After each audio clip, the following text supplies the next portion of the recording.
Today I'm going to be tubbing my 3rd gen 4Runner. I went ahead and jumped into it last night and started and did the passenger side. Turned out really good actually, so now that I know what I'm doing a little bit better, I'm going to go ahead and film the process of me doing the driver side, and we're going to get to it. If you're unfamiliar, what tubbing is taking all of this extra material out of the picture. I did a lot of trimming and hammering down here already, and it still touches a little bit when I'm in reverse and turning either full left or full right, but I am sizing up to size 37s, so we're gonna go ahead and get all of this cut out of here, and I can kind of show you here. So this is what we're shooting for. Give you a ton of extra space in there. I got my guidelines kind of mapped out where I want to start cutting. The first step is to open up the truck, and we're gonna kind of move as much of this stuff out of the way as we can. Get floor mats out of there. I'll have to get a light in here, but we're basically gonna pull the carpet back, pull this plastic panel off, and then just make sure that there's no wires up against the wall before we start cutting, and make sure that we're being extra careful with anything like that inside of the cabin. Now, if you're doing this by yourself, you could probably get away with just taking the tire off and doing all of the cutting. If you're fitting up to like a 37 or even 35s even, you can pull the shock out and then throw a jack under there, and then basically that'll allow you to get full up travel, and then you can turn the steering wheel and whatever you want to make sure that you're getting full clearance on your tire. I've already had the 35s on there for a while now, so I know pretty much where I'm sitting. Not too worried about fitting the tire in there. I'm pretty positive that it's going to work. So I'm going to do the Tundra upgrade, new CVs, new upper control arms, new lower control arms, new coilovers. I'm going to reinforce the shock tower, and then I'll be swapping out the diff here at some point. So my first step is I'm just going to tear all this stuff down. This thing's going to be sitting on jacks until I get parts anyways. I tore this side down to tub, and it gave me a lot of extra room to work around. So yeah, my first step, I'm going to go ahead and tear down the whole front end and at least get like the spindle and all that stuff out of the way.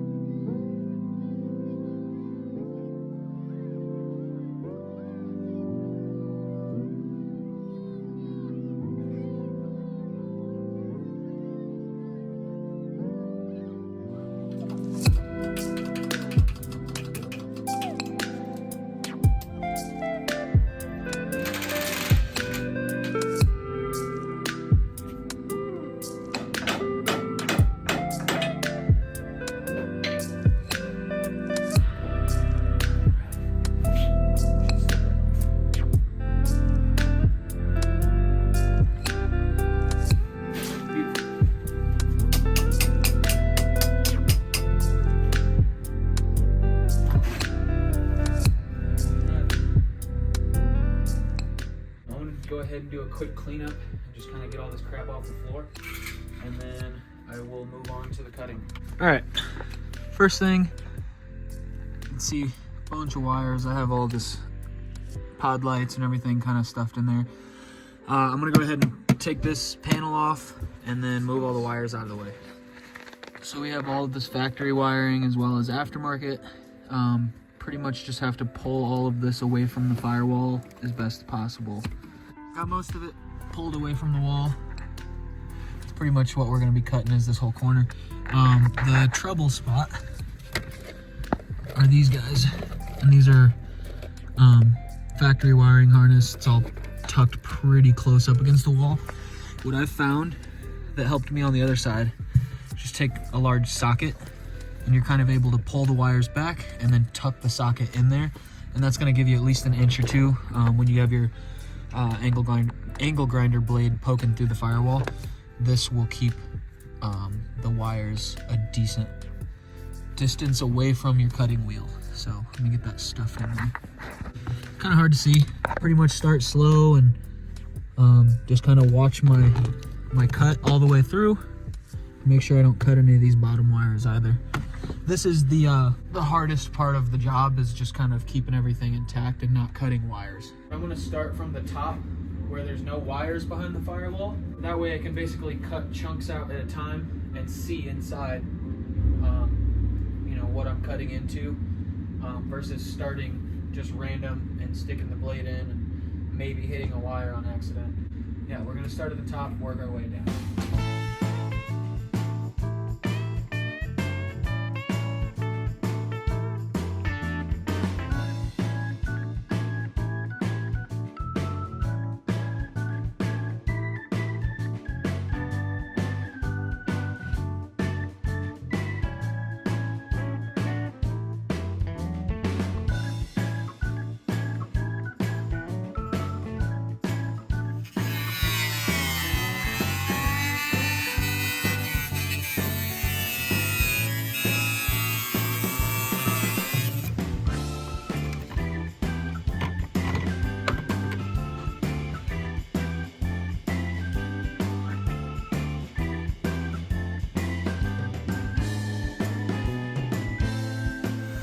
All right, perfect example of why I started cutting chunk by chunk, worked my way down. So I have pushed all these wiring harnesses best I could away from the wall from the inside of the truck using sockets and whatever else.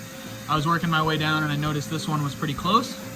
So I stuffed this blade in there just in case, made that cut and cut right into the blade, which would have been a wire. So that's exactly why I did what I did.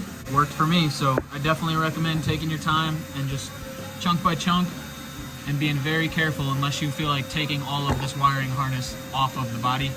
That's very time consuming and I have no reason to do all that. So it's working like this and we're gonna keep going.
All right, lots of cutting. This is where we're at, trying to mimic the passenger side the best as I can. I got the bulk of it cut out that I want to.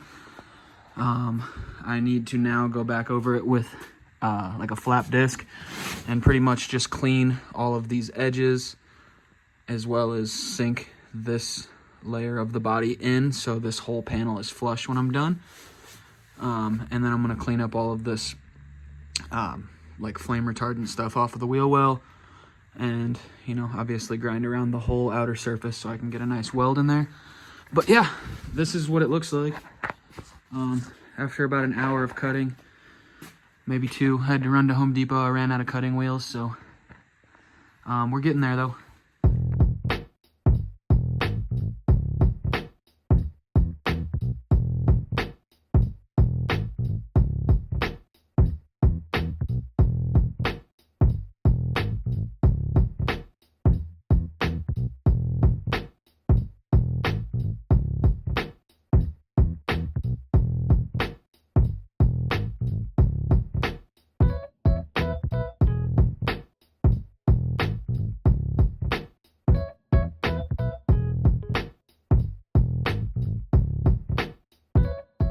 All right, I took a little break, but we're getting back to it. I got all of the outside of the cut all cleaned up as good as it needs to be. I'll do some more cleaning and get some of these chunks and stuff out of there, but just got all this stuff grinded down to metal, and then I'm gonna do a little bit more of that around the whole edge, and then we'll start getting a stencil mapped out so I can get that hole plugged up. I have an old cereal box. I'm gonna go ahead and start tracing all this out. Got a marker, some scissors.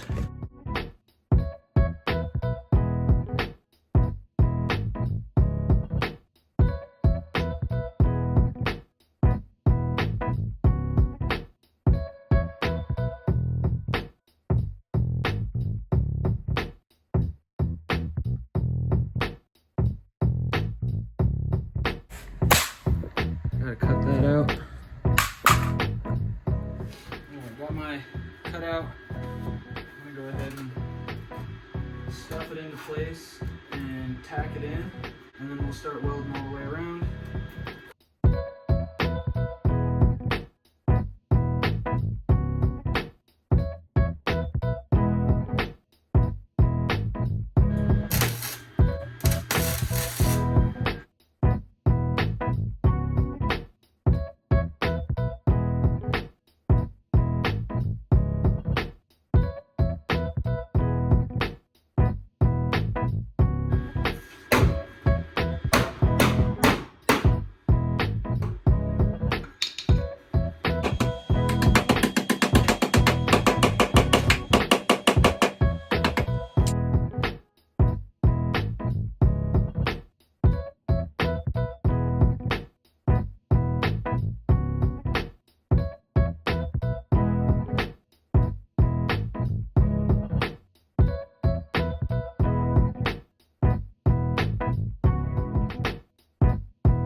Alright, got the driver's side all finished.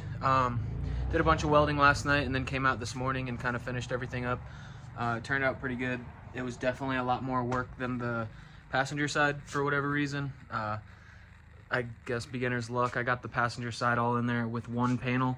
This one there was a couple of gaps, so I did a little bit of patchwork and stuff, but it turned out good. There's a little T in there, and then this is like a layered piece. Like this is where the original ended, and then I layered a second. But you can hardly tell, and when it's all painted up you won't even notice the difference. So definitely pretty time consuming. Getting the hole cut is probably the most stressful part of the job, but once you get that done, it's really just getting this piece of sheet metal cut the best that you can and then working it around little by little and making sure it's all fit and snug. So there's a couple spots that I can see little tiny pinholes and stuff like that, and I did my best. I took my time and made sure that everything was sealed up as best I could, but just to be sure, I'm gonna go ahead and go over it with some ultra black gasket maker. I'm pretty much just gonna smear it around the weld and then take a rag and wipe off all the extras. That way if there is any air holes or anything like that where water could shoot through there, that's gonna take care of that issue for me. So yeah, I'm gonna go ahead and do that quick, and then it's ready for paint.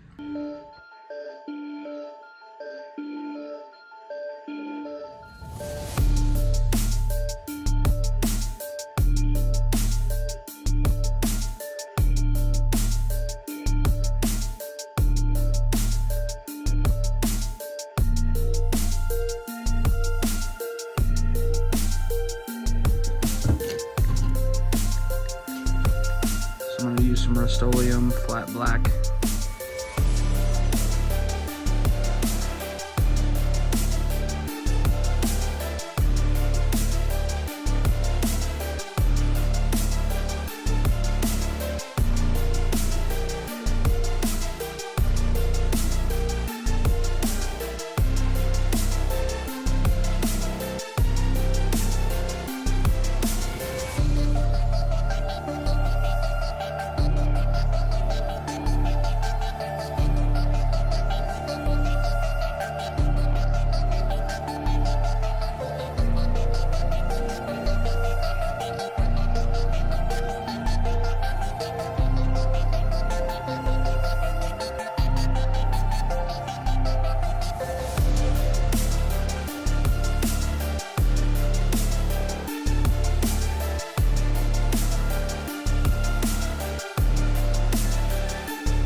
Okay, so it's been about 7 months since I finished the tubbing project. I really didn't film a ton of the end of that process because I was still waiting for a ton of parts to rebuild the front end and didn't do a whole lot of filming. So I just want to show you guys how everything looks 7 months down the road and my experience with tubbing so far. Overall, the tubbing has been super great to me. I haven't had any additional issues since I've finished that project.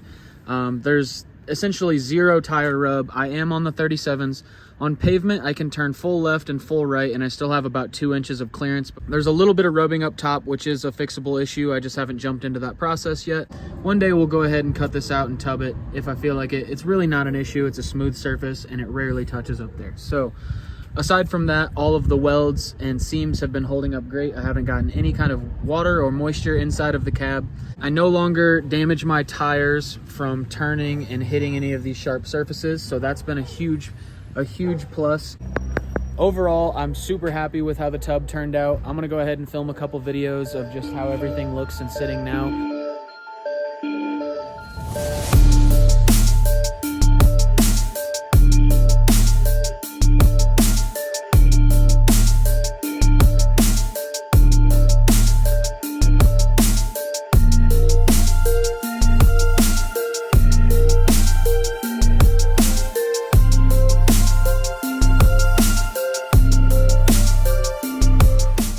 Super happy that I was able to get that project completed. It was something that I've wanted to do for a really long time. If you enjoy this kind of content, go ahead and subscribe, follow along for more. You can also follow me on Instagram at Little Truck Big World. Thank you guys for watching and see you next time.